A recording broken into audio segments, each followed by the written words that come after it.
Itinayo noong ika-18 siglo ng isang maipagmamalaking pamilyang Kastila, ang Paso ay patuloy na nagtataglay ng kanilang pamana, pinintang kisame, batong may sagisag at maraming likhang sining sa buong bahay. Ngunit sa likod ng karangyaan ay nakatago ang kwento ng isang pamilya na yumaman dahil sa alak at ang kanilang mga tagapagmana ay unti-unting naglaho, iniwang nakatiwangwang ang palasyo kasamang lahat ng kayamanang nasa loob nito. Dating kilala ang rehiyong ito sa mga ubasan.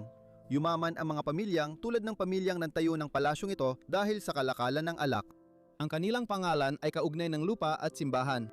Ang kanilang mga tahanan ay hindi lang tirahan, mga simbolo rin ito ng kapangyarihan kung saan nagtatagpo ang negosyo, pananampalataya at buhay ng komunidad. Ngunit nagbago ang kasaysayan. Ang hatian ng mana, pag-alis ng tao at pagbagsak ng mga ari-arian sa kanayunan ay unti-unting nagpahirap sa mga pamilyang tulad nito. Maraming tagapagmana ang lumipat sa Cuba o Argentina, nagpapadala ng mga liham pauwi, ngunit hindi na bumalik upang tumira rito. Ang iba naman ay pinabayaan na lang ang pangangalaga sa mga ari-ariang napakalaki para mapanatili. Kaya tulad na maraming tahanang maharlika sa Espanya, nanahimik din ang palasyong ito. Bakit kaya iniwan at tinalikuran ng isang pamilya ang lahat ng ito? 7 degree ngayon sa Espanya. Patuloy pa rin kaming nag-e-explore, todo pa rin kami, pero nagsisisi na ako dito. Tumingin ka sa labas ng mga bintanang yan? Sobrang init talaga. Tingnan mo to at susubukan nating pasukin ang napakagrabeng palasyong ito. Pero hindi kami sigurado kung may alarm sa loob. Baka meron. Subukan natin to? Subukan natin. Sige, ito ang gate. Hindi, may kandado ito.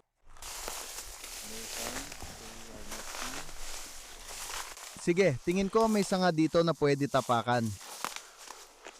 Medyo maginhawa ito.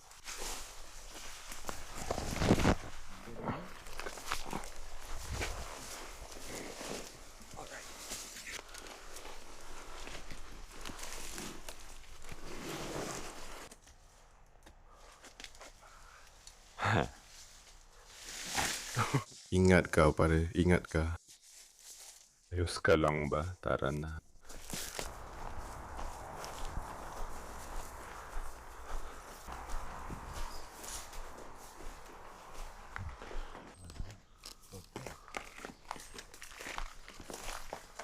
Uy, malamig sa loob. Ang ayos.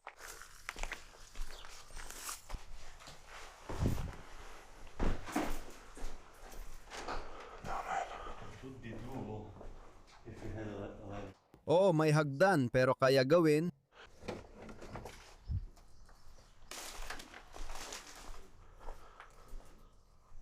Siguro si Ricardo o kung sino man.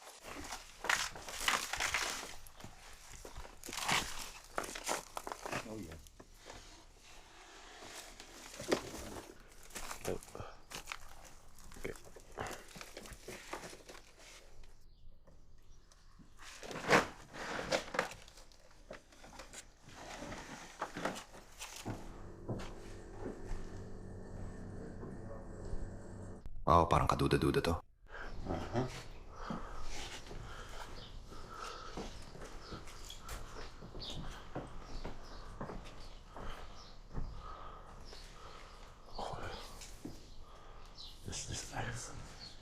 Grabe talaga to. Wala akong nakikita.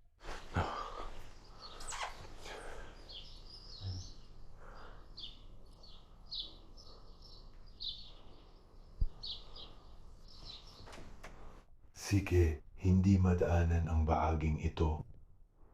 Diyos ko, ang ganda nito. Sa Espanya at Europa, unti-unting nawala sa maharlika ang kanilang yaman at katayuan. Sa mahabang panahon, ang kanilang kapangyarihan ay mula sa lupa, ugnayan sa hari at minanang pribilehiyo. Ngunit kalaunan ay nagsimulang mabuwag ang sistemang ito. Dahil sa digmaan at kaguluhan, humina ang kanilang kapangyarihan.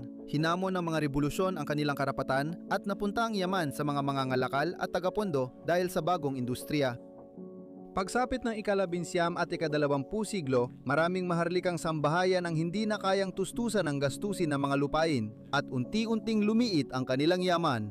Sumunod ang pamilya ng palasyo sa landas na dating konektado sa korona ng Portugal at namuhay sa sentro ng politika at seremonya. Ngunit napakabigat ng kaguluhang pampolitika, utang at presyur ng pagpapanatili ng maharlikang tirahan. Ang pagbagsak nila ay sumasalamin sa kapalaran ng maraming maharlikang pamilya, kaya makikita natin ngayon ang maraming inabandona na kastilyo at palasyo sa Europa. Nakapasok kami sa loob ng lugar, pero lubos na itong inabandona at gumuguho na ang bahay. Tulad ng nakita mo, may nag-aalaga pa rin ng hayop sa bukid at ayaw naming mahuli rito. Gagawa pa rin kami ng video dito, pero medyo mas mabilis kaysa karaniwan. Nag-research ako ng kaunti tungkol sa lugar na ito at isa pala itong napakatandang palasyo na 300 taon ng tanda ngayon. At nandito kami ngayon sa pangunahing pasukan ng lugar sa ibabang palapag. Sinubukan din namin ang pinto ngayon lang. O nga, isa itong typical na palasyong Kastila. At ito ang una mong palasyong Kastila, tama ba? Tama. Mukhang malinis, pero tingin ko hindi to ang usual. Hindi ito karaniwan, pero ito talaga ang palaging pamantayan sa mga palasyo ng Espanya. May magagandang bangko sa bulwagan ng pasukan para salubungin ang mga bisita at paupuin sila rito. Hoy! Oo, nakita ko. Parang ang labo niya dito. Twilight Zone pinball machine. Alam mo ba? Twilight Zone? Hindi ko alam. Twilight Zone. Isa itong palabas sa telebisyon mula, sa tingin ko, noong dekada 60 o baka mas matanda pa. Wow! At nandito pa rin ito hanggang ngayon. Gusto ko sanang maglaro pero wala na tayong oras. Kailangan na nating patugtugin ang video. Itong bagay dito sa pasukan, ako rin. Kamangha-mangha, wind-up organ ito. Sa tingin ko, tama yon.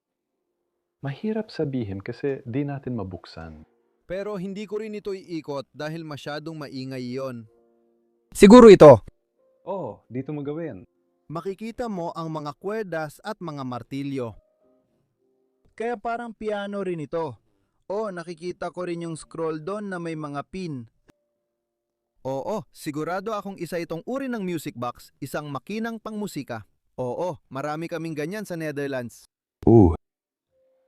Bago tayo umakyat sa hagdanan, pumunta muna tayo sa bahaging ito ng gusali. Una, ang bahaging ito ay pangunahing ginamit bilang basement. Tulad ng nakikita ninyo, may ilang magagandang mesa dito at magagandang upuan. At isang bagay na napansin ko sa itaas ay ang V. At ang bintana sa salamin ay V rin. Sa kasamaang palad, hindi pa ako nakakagawa ng maraming pananaliksik. Yung V sa mga upuan, yung V sa itaas, siguradong simbolo ng pamilya ng lugar na ito. At ang mga taong ito ay yumaman sa alak, malaki ang negosyo nila sa alak. Makikita mo, taglay nila ang lahat ng karangyaan na nararapat sa mga palasyo ng Espanya. Ito ay isang magandang silid ng bilyar at dito, pagkatapos ng mahabang araw ng trabaho, sila ay napapahinga. Naglalaro ng bilyar. Hindi Hindi ito mesa ng bilyar, kundi silid ng bilyaran. mesa ito ng bilyaran. Oo, may ilang larawan doon. Sila ang dating may-ari, 1,932. Oo, tama, bago ang digmaang sibil sa Espanya, nabasa ko rin na nagkaproblema ang lugar na ito nung digmaan doon. Oo nga, tama. At yung babae? Marami ring alitan sa pamilyang ito. Sa paglipas ng mga taon, nagkahiwa-hiwalay sila at isa yon sa mga dahilan kung bakit ganito ang kalagayan ng lugar na ito ngayon. Gusto ko itong lagayan ng tako dito. Oo, ang ganda ng tampok na yan. Medyo magarbo pero napaka-elegante. Gayunpaman, Ang galing talaga. Isa pang larawan ng isang magandang babae dito rin. Kakaibang pinto yan. ay, wow! Ito ay isang storage room pero napaka-interesante ng pintong ito. Silipin ko lang sandali. Di pa natin nakikita ang kwarto. No? Bodega lang pala, ganyan sabi mo. May ilang bisikleta. Okay. Matagal nang walang pumapasok dito. Dumaan lang ako sa mga sapot ng gagamba. At sa kabilang kwarto, may mga kama lang. Oh! Magpan ka rin ng mabilis. Ayan, nakita nyo na ang basement at may langkama na rin dito. Sige, tama na sa basement. Punta naman tayo sa itaas ng lugar na to. Pero bago yon, Tingnan natin ang family crest nila. di pa natin napag-uusapan, makikita mo ang family crest dito. At napakahalaga nito dahil may mga elemento ito ng kastilyo, helmet ng kabalyero, mga espada, scallops at iba pang iba't ibang bagay. At pinapayagan ka lang maglagay ng helmet ng kabalyero doon kung ikaw ay lumaban sa isang mahalagang labanan at kinoronahan, halimbawa, Dahil sa katapangan, katapangan, Tapos binigyan ka ng titulong maharlika. Ipinapahiwatig ng kastilyo na dati sila nagmamay-ari ng mga kuta, kastilyo, malalawak na lupain at mga rehiyon sa iba't ibang panig ng Espanya. Kaya siguradong isa silang napakahalagang pamilya sa loob ng mga siglo. sa tingin ko, konektado ang scallop shells sa pananampalataya. Kaya ang bahay na kinatatayuan natin ay napakahalaga at pati na rin ang pamilya. Ngayon, halos magkawatak na ito. Noong panahon nila, mayroong isang bagay na mahalaga. Kaya sobrang excited ako dahil ang ganda ng hagdang ito. Tingnan mo ito. Wow! Siguro ito na ang isa sa pinakamagaganda mong nakita hanggang ngayon, di ba? Oo, makakapal na mga kahoy na biga. Ang galing, wow. At nandito rin ang mga florera. Pero ayun, may mga crest din doon. Wow, may mga halaman pa rin, pero ito yung matitibay na tumatagal talaga. Sa ilalim ng mga tuyong halaman. Tingnan mo, dito meron tayong isa pang eskudo na may kastilyo sa loob, isang agila, mga aso, kaya iba-ibang eskudo rin ito. Oo, parang hindi ko maintindihan kung bakit ang dami-daming klase ng eskudo. Bakit kaya ganun? Nakakita na ako ng mga bahay na may 12-12 ng eskudo sa loob sa paglipas ng mga taon. Kadalasan, nag-aasawa ang mga pamilyang maharlika para mapalawak ang teritoryo at makontrol ang mas maraming bahagi ng bansa. At pagkatapos ay pinagsasama nila ang kanilang mga eskudo o inilalagay nila ito ng magkasama o minsan ay magkahiwalay. Minsan may mga bahay tulad ng amin na may mga 30 eskudo. Ilalagay ko ang link sa taas. Ang astig. Nasa Portugal yon, hindi Espanya. Wow, tingnan mo yung painting na yan. Tingnan mo. Diyos ko! Yan ay isang relihiyosong pinta. Oo, sigurado. Si Jesus yan, di ba? Oo, si Jesus, kasama ang isang bata. Ngayon lang ako nakakita ng ganito kalaking painting sa abandonadong lugar. Ito na ang pinakamalaki na nakita ko. Talaga? Sa totoo lang. Maganda ito. Maaring parang halos may mas malaki pa, pero siguradong nasa top 3 o parang ganon. Oo, talagang maganda ito. At ang upuan sa ilalim niyon. At ang bulwagang pasukan dito sa kabuuan, parang isang likhang sining lang talaga ito. Uy, nakita mo ba yung orasan dito sa taas? Oo nga. Oo, nakita ko nga. Dumaan ka lang mismo sa harap nun. Ang galing nun! Wow, tapos yung buong puno sa ilalim. Oo, malaki itong bulwagan na to. Oo, grabe. Hindi ako makapaniwala na nandito tayo at sobrang stress ako sa lahat ng ito. Ito ay isang napaka-Espanyol na bagay dito. Lagi silang may mga kurtina sa ibabaw ng mga bintana at sa tingin ko ay para ito sa sikat ng araw tuwing hapon. O baka disenyo lang talaga ito. Siguro, disenyo lang talaga ito, di ba?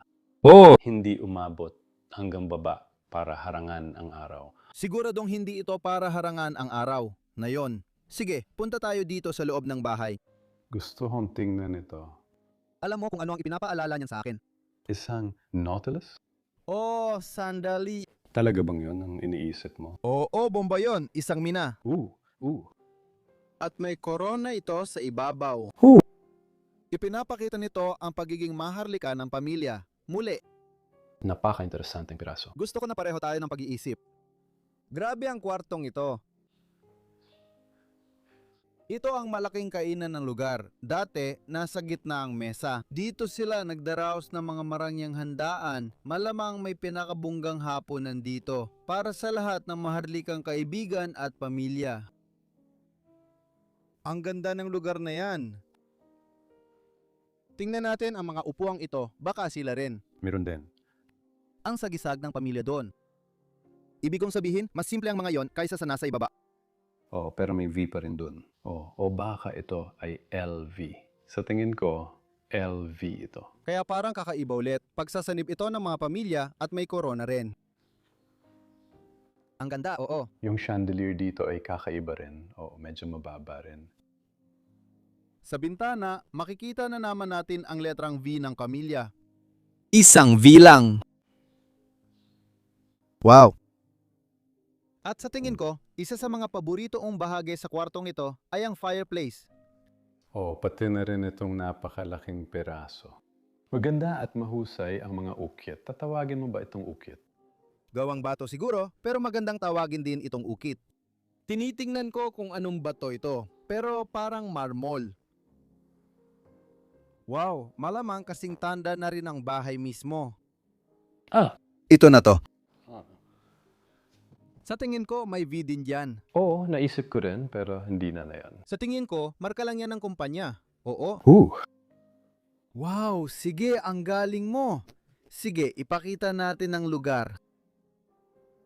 Oo, makikita mo na ang mga palamuti sa palitada dito sa itaas ay nagsisimula ng bumagsak at masira. Sa kasamaang palad,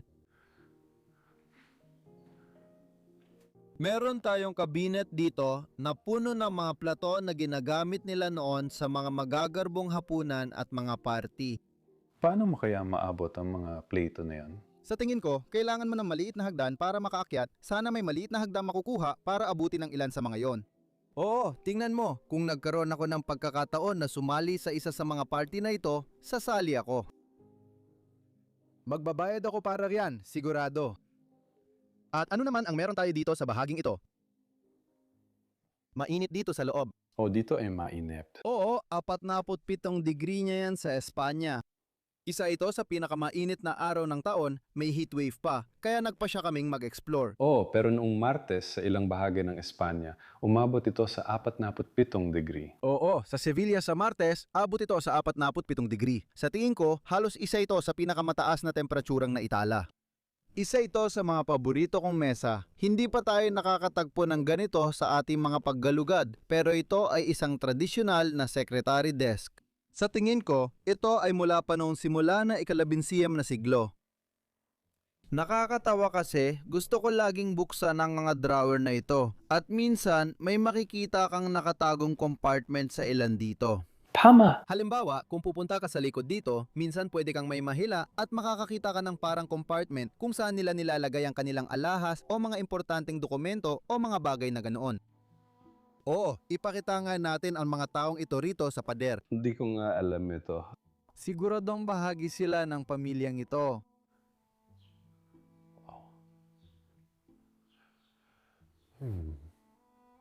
Tinitingnan ko rin ang mga pader na may frescoes. Napansin ko rin sa kabilang kwarto ang kisame at ito rin ay may mga kupas na guhit doon. Siguradong maganda ang kisame na ito noong unang panahon. Hindi talaga nila inalagaan ang lugar. Hindi. Sa tingin ko, baka gusto kong iperesto ito balang araw. Pero oo, malamang na isang napakahalagang tao yan doon. Sentro ng atensyon. May nakasulat ba dito? Ang fresko sa paligid ng pintura. Isang guhit na larawan. Ibig kong sabihin, Ang astig nun, di ba? Mukha siyang isang kawili-wiling lalaki. Gusto kong makasama siya ng isang gabi. Pinag-uusapan niya ang lahat ng bagay. At sa tingin ko, itong kwarto na ito, nakikita mo ang marmol. Kita ko si Luke na tinuturo ang gilid ng kwarto habang hinahanap uli ang pekeng marmol. nakita ko ulit ang pinturang mukhang marmol. Oh! Maganda ito. Maayos ang pagkakagawa nito at mula rito mukhang ayos talaga. Ngayon sa bahaging ito, may isa pa tayong pahingahang lugar. Oh, nakita mo ba ang salamin? Gusto kong pumunta. Sige, astig, may pinakintab na detalye sa paligid. Oh. Wow. At si Jesus Kristo hindi kasama sa listahan. Maraming mga kasangkapan dito sa ibaba na pinapatong-patong. Sa tingin ko, sinusubukan nilang ingatan ito. Oo nga. Maganda talaga, ang gandang tapiserya ng mga silya at lahat. Karaniwan itong Espanyol, di ba? Ganitong klase ng silya. Oo, Pranses-Espanyol. Halatang impluwensya ng pareho, pero para sa akin, Espanyol talaga ang disenyo ng mga silya. Gusto ko ring ituro ang ukit sa kabinet na ito. Ay grabe! Maganda rin sana kaso inatake na ng mga anay, sayang. Oo! Pero kamangha-mangha pa rin ng mga upuan. Kamangha-mangha talaga. Sige, punta tayo sa kabilang side. Ooh. Nagugustuhan ko na talaga ang lugar na ito kahit 20 hanggang 30% pa lang ang nalilibot natin. Yung pinakamagagandang kwarto, paparating pa lang. Sa tingin ko, Ooh. anong kwarto ito? Sa tingin ko dati itong malaking sala o living space. Ooh. Nilagay lang nila sa gilid ang mga kasangkapan. Ooh. Dahil siguro sa tagas ng kisame. Oo nga pala. Oo, talagang tumutuloy yon. Totoo. Napakalungkot na realidad niyan. Malamang gusto nilang protektahan ang gamit. Silipin natin ang paligid ng kwarto. Tara-na. Ibig kong sabihin, ang mga kasangkapan dito ay napakaganda. Mukhang sobrang babasagin. Kahit na. Yan ba ay isang igat? Mukha nga siyang ganun. Ano? At pagkatapos ay may salon sa tabi nito. At oo, sa bawat sulok ng bahay na ito ay may magagandang painting at ito. Tingnan ko lang kung tunay din ito. Oo, pero may pirma ba ito? Wala itong pirma at nakaka-interes yun para sa akin. Sinaksak niya ng kutsilyo ang sarili niya sa puso. Wow! Umiyak siya sa painting na ito. Napakalungkot ng likhang ito. Ang ganda rin ng ginintuang frame. Oo, malungkot talaga ang likang ito. Tama, totoo ba ito? Hindi. Kopya lang ito. Wow, hindi ko alam na ganun pala gawin ng mga Kastila yon. Oo, ako rin. Oo. Hindi rin ako masyadong nakapaglibot sa mga Spanish na lugar. Kailangan kong sabihing, wow. Ano itong mahabang bagay sa ibabaw? Nakita mo ba ang malaking palaso? Oo, may iba akong tinitingnan pero interesting din yan. Ito siguro ang dulo ng palasong ito. Ano yon? Eh? Hindi ko alam kung ano yon. Sa palagay ko, ikaw ang naglagay ng mga tip na ito. Tama? Oo nga, parang sibat siya. Oo. Tinitingnan ko yung dragon dito. Tama ka.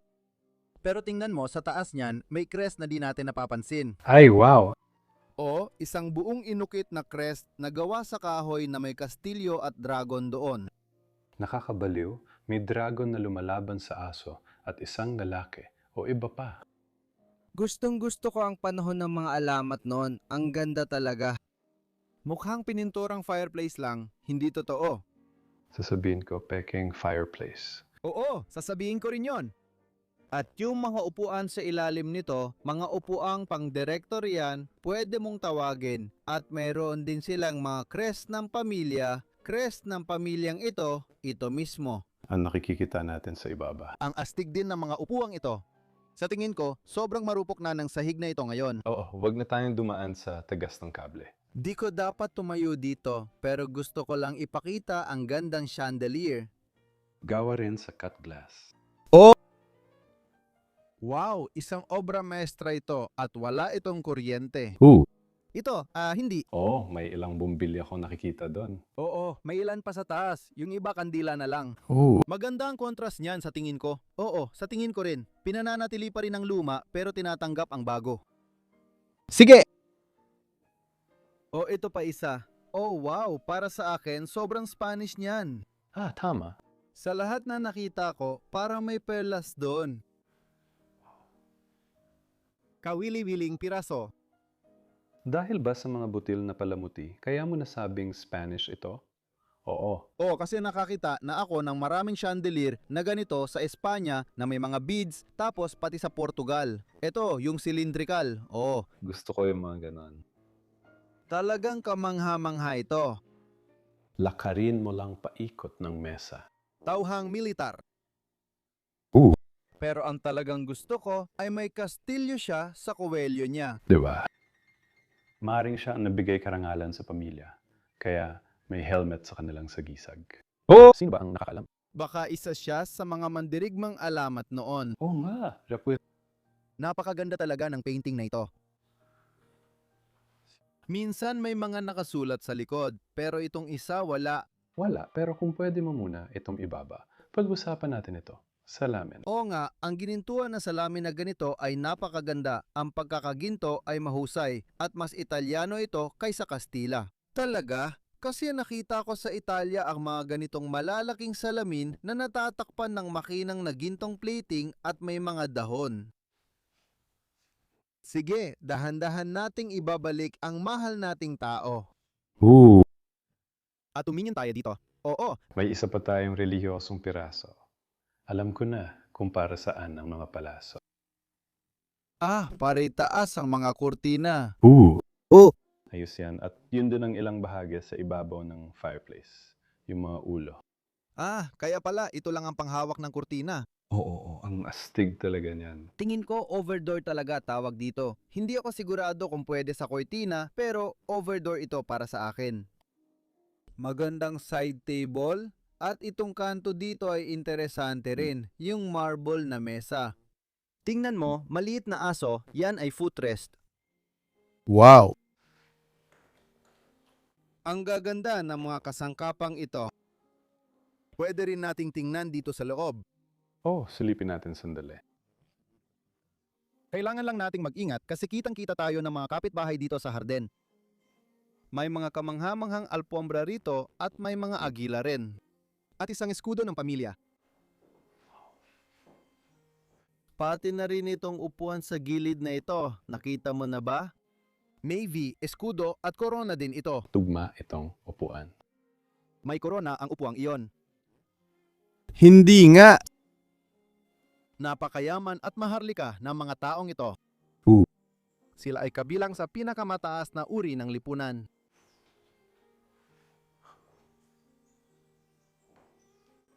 Ano to?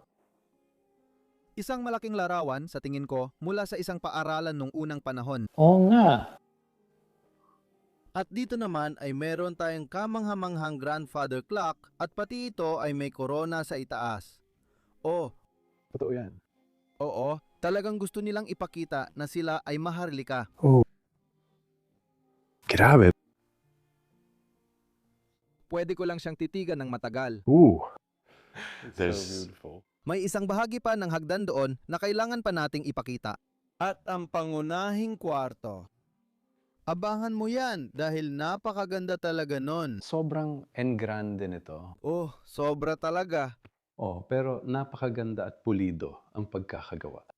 Uy, silip muna bago pumasok sa kwarto. Kung gusto mo kaming suportahan at makatulong sa pagdodokumento ng mga lugar, tingnan ang Bros of DK merchandise. Makikita ang link sa description. Ito ang pinakamahusay na paraan para suportahan ng channel at ang paggawa ng mga dokumentaryo namin. Ngayon, ipapakita namin ang kwartong ito. Ito ang panlabas na kanampakpak ng palasyo at sa tingin ko, isa na namang silid kainan nito. Pakiramdam ko sa mga malalaking palasyo na ganito, marami kang makikitang magkakapareho, maraming magkakaparehong mga kwarto. Na may parehong mga gamit. Pareho ang layunin, pero magkaiba ang paraan. May magandang piano rito. Si Chasanya, Chasanye Freires. Kinunan ko ng video ang kastilyo sa Pransya. Ito ang pinakasikat na video na meron kami sa channel at ito ang kastilyo ng Chasanyi. Talaga? Ilalagay ko ang link sa gilid para mapanood ng lahat. Maganda talaga ang piano na yon. Hindi ba gawa sa garing ang mga ito? Hindi talaga sila gumagana. Ganyan itsura nila. Parang garing ang itsura nila. Wow, ang ganda pa rin ng itsura. Talagang maayos ang pagkakaalaga. Wow. At doon sa itaas, sa tingin ko ay isang babae na dating nakatira rito at miyembro ng pamilyang ito, malamang isa ring malagang tao. Kahit saan sa kwarto, pwede kang mag-relax. Sa gitna, dati silang may malaking mesa. Ganun nila ginagawa yon. Nakalagay dito na nagkaroon ng short circuit sa gusali. Kaya walang kuryente. Walang kuryente. Oo, baka nga mabuti pa yon. Ituro natin ang kisame. Oo, napakagandang makulay na fresko doon na kumakatawan sa isang bulaklak. Mukhang medyo Art Nouveau ito. Oo, tama ka dyan. Di ko sure kung tama ang bigkas ko. Baka mali. Pero ang kisame sa ilang bahagi ay talagang maayos at sa ibang bahagi naman ay sobrang bulok na. Halimbawa, dito halos wala na. Matagal bago maibalik yon at malamang hindi na magagawa. May ilan pang mga painting dito sa pader. At interesante rin ang pirasong ito dahil siya rin ang taong nakita natin sa itim at puting larawan. Tama, di ba? Oo, sa kabilang kwarto sa unahan ng bahay. At mas malaki talaga ito. Isang magandang larawan ito. Parang nabuhay ka nung mga nakaraang siglo. Ay, ika-20 siglo pala. Oo, ibig kong sabihin, ika-20 siglo. Ika-20 siglo. Oo. Sang-ayon ako. Mukha siyang isang relihiyosong tao. Malamang isang monghe. Tingnan mo. Nakita mo ba ang sagisag dito? Ang ganda. Ganda ng kasangkapang yan. May nakaukit na sagisag ng pamilya doon. Maganda. Hindi ito nabubuksan pero ito ay kombinasyon. Mesang pansulat na may bahaging nasa itaas. Talagang nakaka-interes. Ay, maingay. Wow, ang ganda rin ng madilim na kahoy. Ang daming libro at mga papel at kung ano-ano pa dito sa loob. Sige, isara na natin ito. Gusto ko lang ipakita ang side table. Nakita mo na ba? Astig yan. May mga palakol dito. Mga halberts. Halberts. Siya ang eksperto sa sandata sa likod ng kamera. Parang mga palakol, mga halberts, Sir Halberts. Mga palakol siguro, Sige, ang marangyang kwarto ay kapareho nito. My God. Nang makita ko ang litrato ng lugar, alam kong kailangan naming bisitahin at tuklasin ito. Dahil kakaiba talaga ito. Hindi ko akala ay makakatulog ako ng maayos dito. Walang maayos na tulog dito. Sa paggising mo, may isip mong, oo, sarili kong kwarto. Tingnan natin ang mas malapitan ang ilan sa mga ito. Hindi lahat, silipin lang natin. Mahusay ang pagkakagawa ng mga ito. Wow. Parang isang kabalyero na bumibisita sa mga taga-baryo sa mga babae sa bayan. At ito ay ipininta noong 1834, sabi dito. Dito. Oo, tama yan. Kailan nga ulit itinayo ang gusaling ito? 1730? Kaya maaring tama nga. Maaring tama nga ito. Malamang na ang 200 taong gulang na mga painting ay naretoke na sa paglipas ng mga taon. Kaya naman kamang-kamangha pa rin ang itsura nila. Oo, maganda pa rin ang kondisyon nila. Wow, Ang scallop.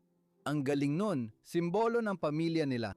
Kung idagdag mo ito sa iyong sagisag, may kinalaman ito sa pananampalataya. Pananampalataya at relihiyon.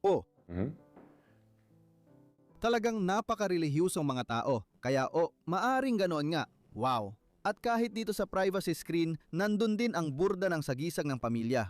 Wow. Ilan pang mga larawan.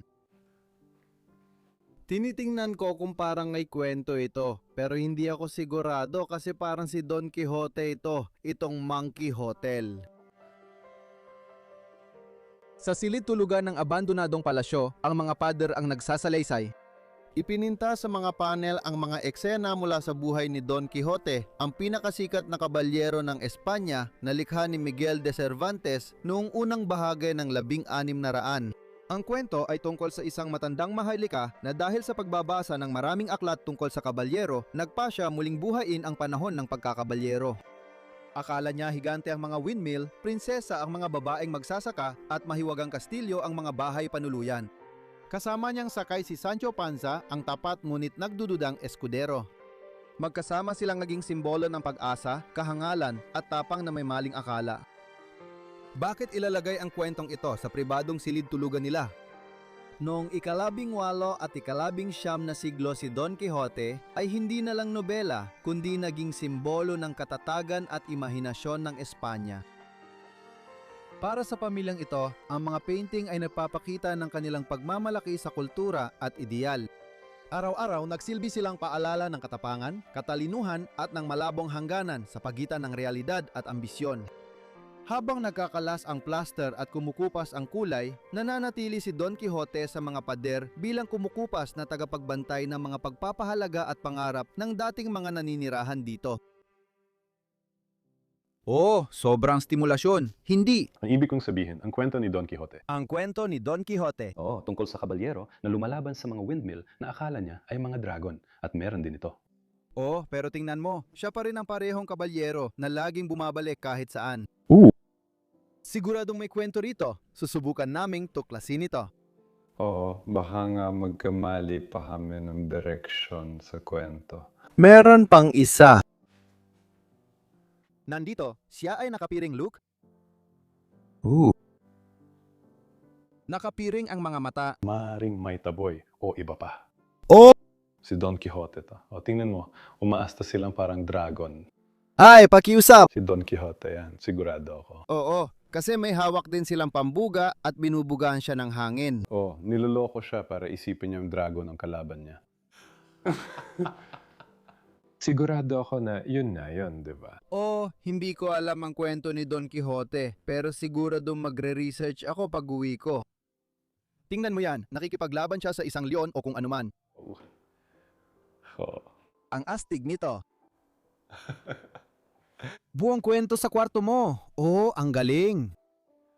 Isa pang gusto kong ipunto dito sa kwarto ay ang laki ng kama. Sobrang liit talaga nito. Hindi ka nga kasya kahit kalahati lang. Alam ko hindi talaga ako kasya. Nahihirapan matulog si Lucas sa Portugal at Espanya. Ooh. Parang sakop ng mga binti niya ang Japan, France at kahit saan. Ito ay isang Kamanga, manga. sulat ng bata. Tama ba? Oh! Maganda ito. Sa tingin ko, mas magarbo pa ito noong unang panahon. Medyo sira na ito ngayon. Kaya itong bahagi dito ay nawawala na. Oo nga, may maliit ding bulaklak doon sa itaas. Sa tingin ko, maganda ang naging paglilibot natin dito. Gusto ko nang umalis, pero masaya akong na-video natin ito. Tingnan mo, yung pool. Oo, ang ganda talaga. At salamat din kay Common sa pagsama sa akin. At salamat sa inyong lahat sa pagsama sa amin at panonood ng video na ito. Kita-kits tayo ulit sa susunod na linggo sa isa na namang kamanghamanghang episode. Paalam!